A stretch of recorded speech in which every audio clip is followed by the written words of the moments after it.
माननीय सभापति महोदय, आपने मुझे बजट 2025-26 पर बोलने का जो अवसर प्रदान किया उसके लिए मैं धन्यवाद जोहार करना चाहूंगा। मैं भारत आदिवासी पार्टी की तरफ से देश के आदिवासी, दलित, ओबीसी, मुस्लिम, अल्पसंख्यक, गरीब, मजदूर एवं इस देश में रहने वाला प्रत्येक गरीब वर्ग का व्यक्ति जो मानवता और भारत देश के संविधान में विश्वास करता है, उनकी तरफ से बोलने के लिए खड़ा हुआ हूं। आज देश का पढ़ा लिखा, डिग्रीधारी, शिक्षित, बेरोजगार युवा 200-300 रुपए में दिहाड़ी मजदूरी करने के लिए मजबूर हो रहा है, और जो दूसरी तरफ जो विदेश में जा रहे हैं, जो रोजगार के लिए वो दोबारा पैरों में, हाथों में बेड़ियां लेकर वापस लौट रहे हैं। ये हमारा देश की स्थिति है, पढ़े लिखे विशेषकर बेरोजगारों की। आदिवासी समुदाय ने जितना प्राकृतिक आपदा का कहर नहीं झेला है, उससे ज्यादा हजारों सालों से शोषण, अत्याचार, विस्थापन जैसे मानव निर्मित आपदाओं के कहर से जूझा है। और उसका अगर उस आदिवासी समुदाय को आधुनिकता की लाइन में लाके खड़ा करना है तो विशेषकर एक आर्थिक पैकेज देने की आवश्यकता है, और साथ ही संविधान के अंदर जो प्रावधान है 5वीं अनुसूची और 6ठी अनुसूची का, और विशेषकर पैसा एक्ट को उसको धरातल पे लागू करने की सख्त जरूरत है। सभापति महोदय, देश के अंदर देखा गया है विस्थापन की जो समस्या, भारत देश में विकास के नाम से सबसे ज्यादा अगर कोई विस्थापित हुआ है तो आदिवासी समुदाय विस्थापित हुआ है। एक survey report Indian social institute की एक रिपोर्ट के अनुसार बताया गया है कि वर्ष 2010 से 2025 तक 15 सालों में 15 लाख आदिवासियों को विकास के नाम से विस्थापित किया गया है। वर्ल्ड बैंक की रिपोर्ट में बताया गया है कि विस्थापन आदिवासी समुदाय में से 50% आदिवासी परिवार पुनः विस्थापित नहीं हो पाते हैं। साथ ही भारत देश में एक सर्वे रिपोर्ट में आया है कि जो आदिवासी समुदाय है अपने जीवन काल के दौरान कम से कम 50% आदिवासी एक उम्र के अंदर 2 बार विस्थापित होते हैं। आजाद भारत में उस समाज को प्रताड़ित किया जा रहा है जिसका इतिहास का हर पन्ना खून से रंगा हुआ मिलेगा। क्योंकि आदिवासी जल जंगल जमीन की लड़ाई के लिए, देश की रक्षा के लिए मुगलों से, राजा रजवाड़ों से और अंग्रेजों से लड़ता आया, कभी झुका नहीं, लेकिन आज उनकी हालत बेहद बेहतर है। पिछले 10 सालों में भाजपा सरकार द्वारा धर्म की आड़ में कलम कागज के हथियारों से आदिवासियों के अधिकार, जल जंगल जमीन को हड़प कर आदिवासियों की मानसिक, आर्थिक, बौद्धिक हत्या करने का काम किया गया है। सभापति महोदय, आज बजट में सशक्त भारत बनाने की बात चल रही है। बनना चाहिए, हम भी चाहते हैं, हमारा देश से मजबूत बनना चाहिए, विश्व शक्ति बनना चाहिए, लेकिन स्थिति क्या है? हमारे देश का जो भविष्य कुपोषण की बेड़ियों में जकड़ा हुआ है। NFS 5 की रिपोर्ट बताती है कि आदिवासी बच्चों में 55% आदिवासी कुपोषित, और उसमें भी 42% बच्चे गंभीर एनीमिया से पीड़ित है। और आज देखा गया इस बजट के अंदर कि कुपोषण को दूर करने के लिए कोई बजट का प्रावधान नहीं किया गया है। बेटी बचाओ बेटी पढ़ाओ का नारा लगा रहे हैं, बट हमारे देश की महिलाओं के लिए हम भी चाहते हैं कि मजबूत बने, सशक्त बने, लेकिन हकीकत क्या है?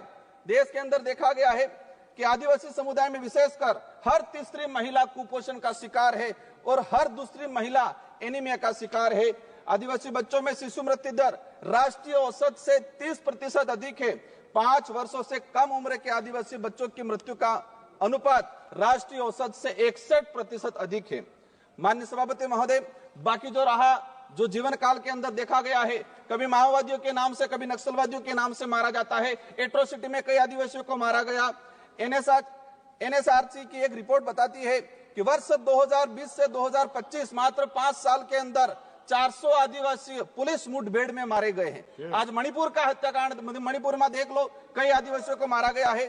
छत्तीसगढ़, झारखंड का आम आदिवासी कभी उधर नक्सलवाद, माओवादी की गोलियों के से कहीं के निशाने पे है, उधर पुलिस की गोलियों पे निशाने है। बीच में आम व्यक्ति जो है वो आज उसके साथ अत्याचार हो रहा है। हर दिन एक न एक व्यक्ति मारा गया है। आदिवासी, दलित, पिछड़ों को सशक्त बनाए बिना हमारे देश, भारत देश को सशक्त भारत बनाने की कल्पना करना एक कोरा सपना रह जाएगा। स्वास्थ्य सुविधा की देखा जाए, आदिवासी क्षेत्र में PSC CSP की, CAG की एक रिपोर्ट आई है कि आदिवासी बाहुल्य क्षेत्र में जितनी जो PSC CSC है वहां पर 60% डॉक्टरों के पद रिक्त हैं। देश में मात्र 18% आदिवासी गर्भवती महिलाओं को ही संस्थागत प्रसव का लाभ मिल पा रहा है। संस्थागत प्रसव का सिर्फ मात्र 18%। सभापति महोदय, 1 मिनट का रहा है।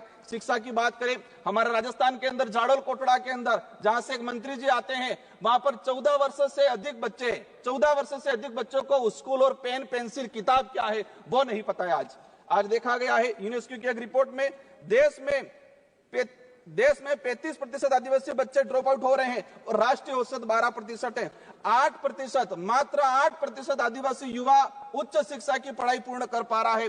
देश के अंदर देखा गया है वर्तमान में कि 85% आदिवासी परिवार की पहली पीढ़ी पढ़ रही है और 20% आदिवासी ऐसा है जिनकी पहली पीढ़ी भी आज पढ़ाई नहीं कर पा रही है। बकाया छात्रवृत्ति 2-2 साल से छात्रवृत्ति नहीं आ रही। हमारे राजस्थान के अंदर केंद्र से बजट रिलीज नहीं हुआ है।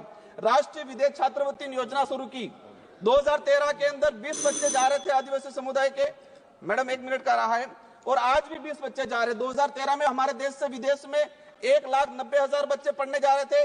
आज 2024 के अंदर 13 लाख जा रहे हैं, लेकिन आदिवासियों के लिए वो 20 सीटें हैं, वही 20 सीटें आज तक वो बढ़ाई नहीं गई है।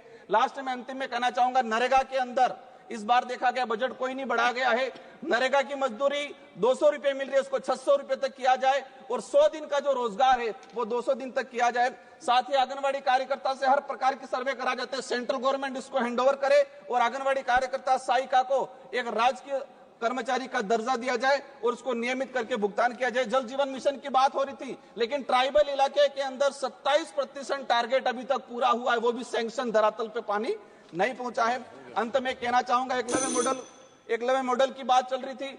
हम चाहेंगे, अभी घोषणा के स्वागत करते हैं इस बात का, लेकिन उसको धरातल पे इंप्लीमेंट बहुत जल्दी होना चाहिए। किसानों की बात है, देखा गया किसानों पे गोलियां बरसाई जा रही। किसान क्या डिमांड कर रहा है? एमएसपी की डिमांड कर रहा है। किसान चाहता है जो खेत में जिस मेहनत से उसने कमाया है। सभा की कार्यवाही मंगलवार दिनांक 11 फरवरी 2025 को प्रातः 11 बजे तक के लिए स्थगित की जाती है।